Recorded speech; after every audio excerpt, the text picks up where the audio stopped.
Hello, hi everybody, it's Sameera. I'm back making another video. So I made a video last week on bipolar type 2, so if you haven't seen it, feel free to go ahead and watch it. I just wanted to take a quick minute to thank everybody for all the positivity and the feedback. It really did mean a lot, and a lot of people took a lot away from that video. So I just want to thank everybody for watching, sharing the video and liking. If you want to subscribe, go ahead. My plan and aim is to post once a week, and the reason why I want to make videos is to help educate people on mental health. I feel like there's a massive stigma, and to break that stigma I just want to educate people on the illnesses. So if you didn't watch my last video, I made it about bipolar type 2. The reason why I did that is I've suffered with mental health from the age of 13. That's when I had a diagnosis. But recently I had a new diagnosis, and it was traits of bipolar type 2, emotionally unstable personality disorder, which is split into two. It's borderline and impulsive, and I've got traits of both. And then EDNOS, which is an eating disorder not otherwise specified. So I made my video on bipolar type 2 last week. So this week I am making my video on emotionally unstable personality disorder. So if I'm looking down, again, I have made notes.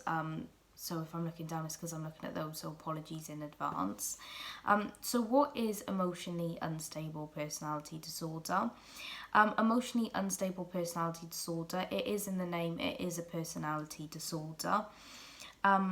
And you might be diagnosed with a personality disorder if you have difficulties with how you think and feel about yourself and other people, and if those problems are then affecting your life. So around 1 in 100 people suffer with emotionally unstable personality disorder. So emotionally unstable personality disorder can also be called borderline personality disorder. So I will refer to it as BPD, which does stand for borderline personality disorder, for this video. It's called borderline personality disorder because doctors thought that the personality disorder was borderline two different disorders, which is neurosis and psychosis. So that is why it's got the name of borderline. So if you have BPD, you may have problems with feeling isolated and abandoned by other people. You may feel suicidal, and you may self-harm. You may have problems coping with stress. You may find it hard getting on with other people. You may have strong emotions that you find difficult to deal with. You may misuse alcohol and prescription drugs. You may also use illegal drugs and substances. You may have difficulty understanding other people's point of view. You may have trouble staying in work long term. And you may have trouble having a long-term relationship, and you may also have issues maybe running a household.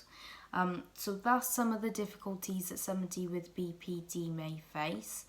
Some of the symptoms of BPD are extreme reactions to feeling abandoned, unstable relationships with others, confused feelings about who you are as a person, being impulsive in ways that could be damaging. So examples of that is like spending an excessive amount of money, sex, substance abuse, reckless driving and binge eating. And by sex as well, I mean having sex with numerous amount of people, and people that you don't know and you wouldn't normally have sex with. So that's what I mean. I don't mean if you have sex and you've got BPD and that's a symptom. I just mean if you have sex with a lot of people and you're unprotected and you're not taking any precautions.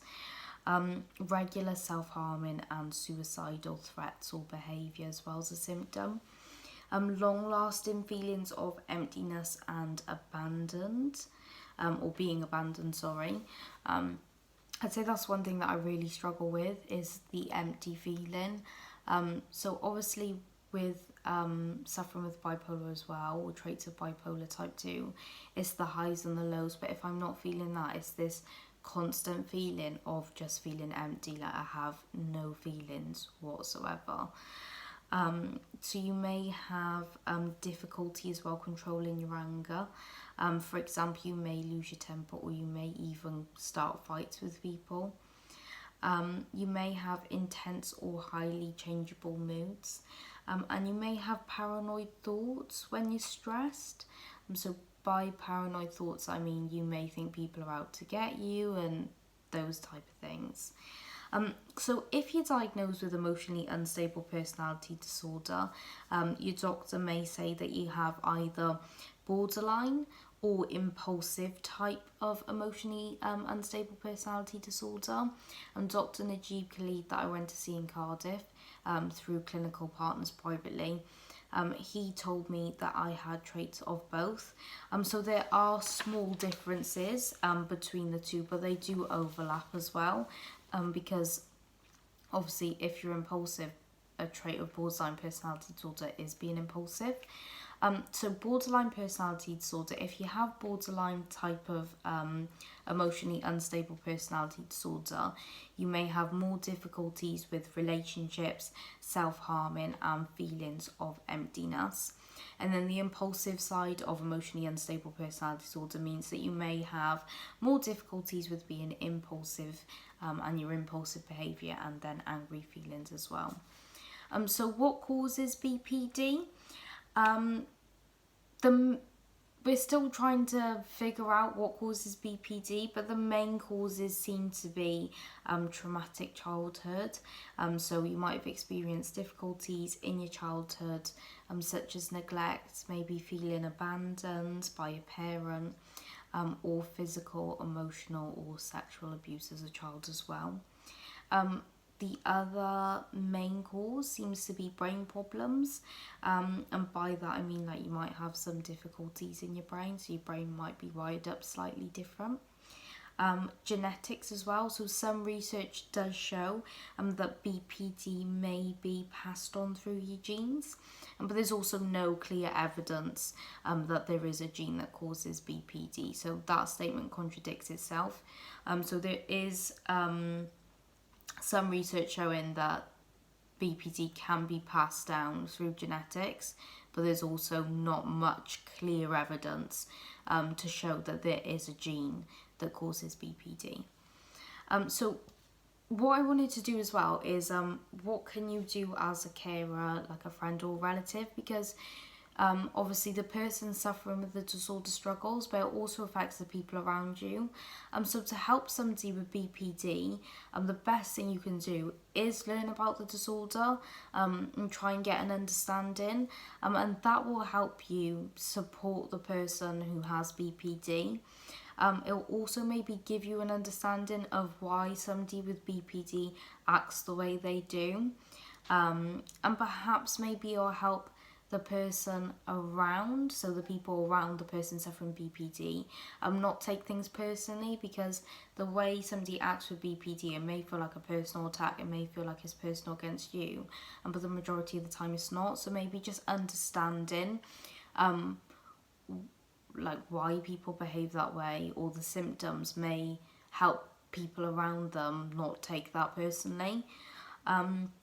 And then also it may help the people around the person suffering with the illness become more aware of situations that can make that person feel distressed. So that was all the information I really wanted to share in this video of BPD.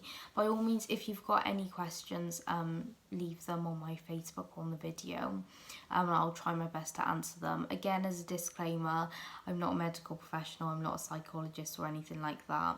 I'm just somebody that is suffering with the illness that wants to try and educate people and raise awareness. This is information that's been given to me, or research that I've done myself. Obviously, feel free to do your own research as well. But thank you again for watching my videos and for all the positivity. It's doing exactly what I wanted it to do, and the whole point of making the videos was if one person watched the video and just took something away from it, then I felt like I was doing my job. But if there's any other videos that you want me to make, then by all means let me know.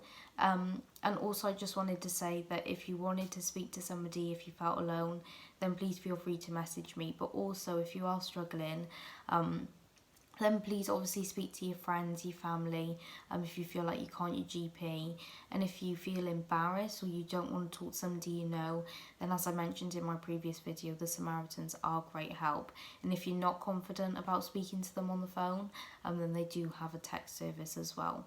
But thank you ever so much for your time. If you made it this far to the end of the video, take care, and I will see you in my next video. Bye.